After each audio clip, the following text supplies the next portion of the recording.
যদি কোনো মুসলমান তার বাড়িতে ইলিশ মাছ পাক করে থাকে, গতকাল পয়লা বৈশাখকে কেন্দ্র করে যদি কোনো মুসলিম তার বাড়িতে পান্তা ভাত যদি পরিবারের সবাই খেয়ে থাকে, তাহলে আপনাকে নিয়ে আমি চিন্তিত, আপনাকে নিয়ে আমি একটু চিন্তিত। এই অবস্থা এই কারণে যে কোনো মুসলিম গতকালকে পান্তা ভাত বাড়িতে খেয়েছে, ইলিশ মাছ খেয়েছে, আমি ভয় পাচ্ছি আপনার হাসর হিন্দুর সাথে হয় কিনা।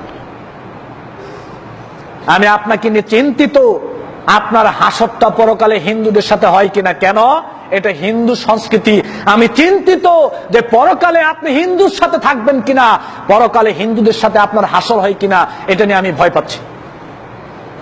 গতকালকে পয়লা বৈশাখকে কেন্দ্র করে যেই স্বামী ওনার স্ত্রীকে পয়লা বৈশাখের কাপড় কিনে, হলুদ শাড়ি কিনে দিয়েছে, লাল শাড়ি কিনে দিয়েছে, তারপরে ওই লাল গামছা কিনেছে পয়লা বৈশাখকে কেন্দ্র করে, পয়লা বৈশাখের জামা যেই বাপ সন্তানকে ক্রয় করে দিয়েছে, পয়লা বৈশাখের জামা যেই বাপ ছেলেকে ক্রয় করে দিয়েছে, স্ত্রীকে ক্রয় করে দিয়েছে, আমি চিন্তিত আপনি হিন্দুদের অন্তর্ভুক্ত হয়ে গেলেন কিনা। আমি চিন্তিত।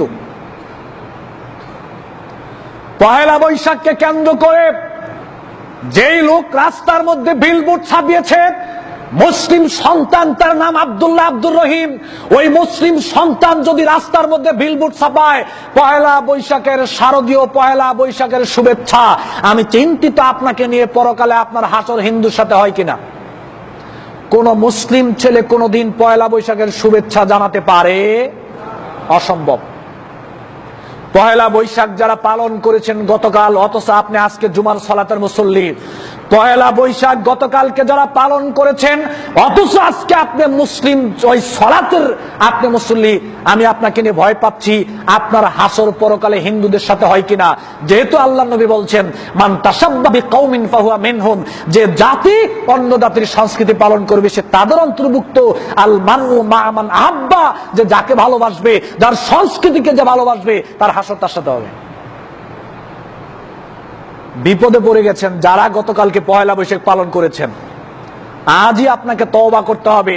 আমি সারা পৃথিবীতে যত মুসলিম যুবক রয়েছে, যত মুসলিম মা বোন রয়েছে, যত মুসলমান গতকালকে পয়লা বৈশাখ পালন করেছেন, সবার প্রতি আমি উদাত্ত আহ্বান রাখছি, আজকে আপনি তওবা করেন আল্লাহর কাছে, যে আল্লাহ গতকালকে যেই পাপ কাজ করে ফেলেছি, এই পাপ কাজ মৃত্যুর আগ পর্যন্ত আর করব না, বুঝতে পেরেছি, আল্লাহ আপনি আমাকে ক্ষমা করে দেন। আল্লাহ আপনাকে ক্ষমা করবে অবশ্যই, ইনশাআল্লাহ।